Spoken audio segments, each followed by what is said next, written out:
Some men are born to good luck. All they do or try to do comes right. All that falls to them is so much gain. All their geese are swans, all their cards are trumps. Toss them which way you will, they will always, like poor puss, always alight on their legs and move on so much the faster. The world may very likely not always think of them as they think of themselves, but what care they for the world?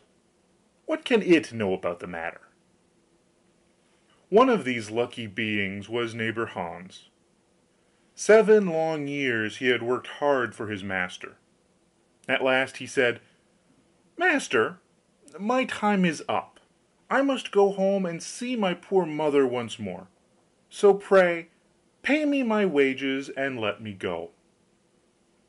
And the master said, "You have been a faithful and good servant, Hans, so your pay shall be handsome." Then he gave him a lump of silver as big as his head. Hans took out his pocket handkerchief, put the piece of silver into it, threw it over his shoulder, and jogged off on his road homewards. As he went lazily on, dragging one foot after the other, a man came in sight trotting gaily along on a capital horse. "Ah," said Hans aloud, "what a fine thing it is to ride on horseback! There he sits, as easy and happy as if he were at home in the chair by his fireside. He trips against no stones, saves shoe leather, and gets on he hardly knows how." Hans did not speak so softly but the horseman heard it all, and said, "Well, friend, why do you go on foot, then?" "Ah," said he, "I have this load to carry. To be sure it is silver, but it is so heavy that I can't hold up my head, and you must know it hurts my shoulder sadly." "What do you say of making an exchange?" said the horseman. "I will give you my horse, and you shall give me the silver, which will save you a great deal of trouble in carrying such a heavy load about with you." "With all my heart," said Hans. "But as you are so kind to me, I must tell you one thing: you will have a weary task to draw that silver about with you." However, the horseman got off, took the silver, helped Hans up, gave him the bridle into one hand and the whip into the other, and said, "When you want to go very fast, smack your lips loudly together and cry 'Chip!'" Hans was delighted as he sat on the horse, drew himself up, squared his elbows, turned out his toes, cracked his whip, and rode merrily off, one minute whistling a merry tune, and another singing, "No care and no sorrow, a fig for the morrow, we'll laugh and be merry, sing neigh down Derry." After a time he thought he should like to go a little faster, so he smacked his lips and cried, "Jip!" Away went the horse full gallop, and before Hans knew what was about he was thrown off, and lay on his back by the roadside. His horse would have run off, if a shepherd who was coming by, driving a cow, had not stopped it. Hans soon came to himself and got upon his legs again, sadly vexed, and said to the shepherd, "This riding is no joke when a man has the luck to get upon a beast like this, that stumbles and flings him off as if it would break his neck. However, I'm off now once for all. I like your cow now a great deal better than this smart beast that played me this trick, and has spoiled my best coat, you see in this puddle, which, by the way, smells not very like a nosegay. One can walk along at one's leisure behind that cow, keep good company, and have milk, butter, and cheese every day into the bargain. What would I give to have such a prize?" "Well," said the shepherd, "if you're so fond of her, I will change my cow for your horse. I like to do good to my neighbors, even though I lose by it myself." "Done!" said Hans merrily. "What a noble heart that good man has!" thought he. Then the shepherd jumped upon the horse, wished Hans and the cow good morning, and away he rode. Hans brushed his coat, wiped his face and hands, rested awhile, and then drove off his cow quietly, and thought his bargain a very lucky one. If I have only a piece of bread, and certainly I shall always be able to get that, I can, whenever I like, eat my butter and cheese with it; and when I am thirsty I can milk my cow and drink the milk, and what can I wish for more? When he came to an inn, he halted, ate up all his bread, and gave away his last penny for a glass of beer. When he had rested himself he set off again, driving his cow towards his mother's village. But the heat grew greater as soon as noon came on, till at last, as he found himself on a wide heath that would take him more than an hour to cross, he began to be so hot and parched that his tongue clave to the roof of his mouth. "I can find a cure for this," thought he. "Now I will milk my cow and quench my thirst." So he tied her to the stump of a tree, and held his leathern cap to milk into, but not a drop was to be had.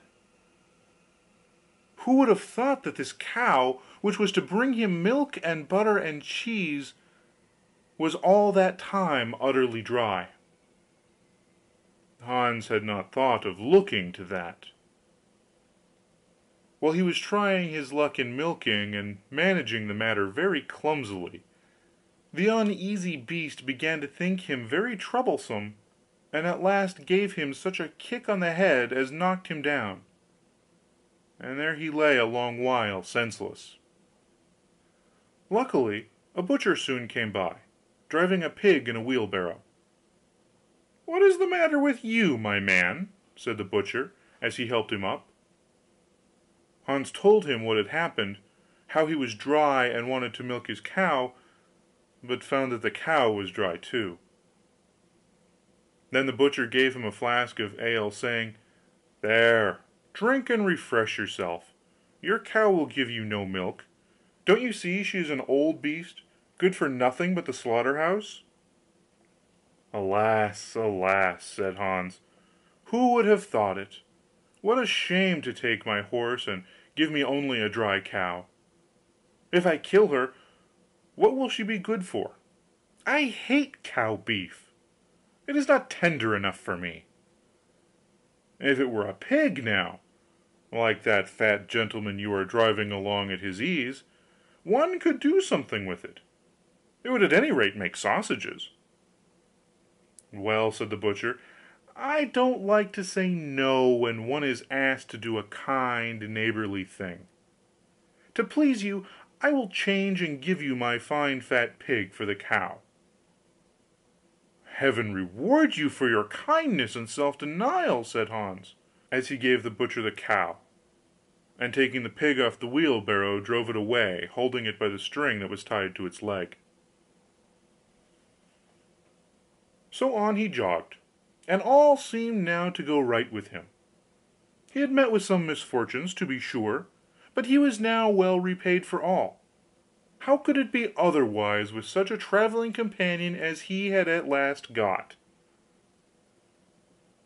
The next man he met was a countryman carrying a fine white goose. The countryman stopped to ask what was o'clock, and this led to further chat, and Hans told him all his luck, how he had so many good bargains, and how all the world went gay and smiling with him. The countryman began to tell his tale, and said he was going to take the goose to a christening. "Feel," said he, "how heavy it is, and yet it is only 8 weeks old. Whoever roasts and eats it will find plenty of fat upon it, it has lived so well." "You're right," said Hans, as he weighed it in his hand; "but if you talk of fat, my pig is no trifle." Meantime the countryman began to look grave, and shook his head. "Hark ye," said he, "my worthy friend, you seem a good sort of fellow, so I can't help doing you a kind turn. Your pig may get you into a scrape. In the village I just came from, the squire has had a pig stolen out of his sty. I was dreadfully afraid when I saw you that you had got the squire's pig. If you have, and they catch you, it will be a bad job for you. The least they will do will be to throw you into the horse pond. Can you swim?" Poor Hans was sadly frightened. "Good man," cried he, "pray get me out of this scrape. I know nothing of where the pig was either bred or born, but he may have been the squire's for aught I can tell. You know this country better than I do. Take my pig and give me the goose." "I ought to have something into the bargain," said the countryman. "Give a fat goose for a pig? Indeed, 'tis not everyone would do so much for you as that. However, I will not be hard upon you, as you are in trouble." Then he took the string in his hand and drove off the pig by a side path, while Hans went on the way homewards free from care. "After all," thought he, "that chap is pretty well taken in. I don't care whose pig it is, but wherever it came from it has been a very good friend to me. I have much the best of the bargain, for there will be a capital roast, and the fat will keep me in goose grease for 6 months. And then there are all the beautiful white feathers. I will put them into my pillow, and then I am sure I shall sleep soundly without rocking. How happy my mother will be! Talk of a pig, indeed! Give me a fine fat goose." As he came to the next village he saw a scissor grinder with his wheel, working and singing: "O'er hill and o'er dale, so happy I roam, work light and live well, all the world is my home, then who so blithe, so merry as I?" Hans stood looking on for a while, and at last said: "You must be well off, master grinder, you seem so happy at your work." "Yes," said the other, "mine is a golden trade. A good grinder never puts his hand into his pocket without finding money in it. But where did you get that beautiful goose?" "I did not buy it, I gave a pig for it." "And where did you get the pig?" "I gave a cow for it." "And the cow?" "I gave a horse for it." "And the horse?" "I gave a lump of silver as big as my head for it."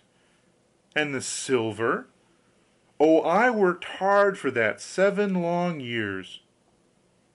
"You have thriven well in the world hitherto," said the grinder. "Now if you could find money in your pocket whenever you put your hand in it, your fortune would be made." "Very true, but how is that to be managed?" "How? Why, you must turn grinder, like myself," said the other. "You only want a grindstone, the rest will come of itself. Here is one that is but little the worse for wear. I would not ask more than the value of your goose for it. Will you buy?" "How can you ask?" said Hans. "I should be the happiest man in the world if I could have money whenever I put my hand in my pocket. What could I want more? There's the goose." "Now," said the grinder, as he gave him a common rough stone that lay by his side, "this is a most capital stone, but do work it well enough, and you can make an old nail cut with it." Hans took the stone, and went his way with a light heart. His eyes sparkled for joy, and he said to himself, "Surely I must have been born in a lucky hour. Everything I could want or wish for comes of itself. People are so kind, they seem really to think I do them a favour in letting them make me rich, and giving me good bargains." Meantime he got to be tired, and hungry too, for he had given away his last penny in his joy at getting the cow. At last he could go no further, for the stone tired him sadly, and he dragged himself to the side of a river. that he might take a drink of water and rest awhile. So he laid the stone carefully by his side on the bank, but as he stooped down to drink he forgot it, pushed it a little, and down it rolled, plumb into the stream. For a while he watched it sinking in the deep clear water, then sprang up and danced for joy, and again fell upon his knees and thanked Heaven, with tears in his eyes, for its kindness in taking away his only plague, the ugly heavy stone. "How happy am I!" cried he. "Nobody was ever so lucky as I." Then up he got with a light heart, free from all his troubles, and walked on till he reached his mother's house, and told her how very easy the road to good luck was. That is the end of Hans in Luck.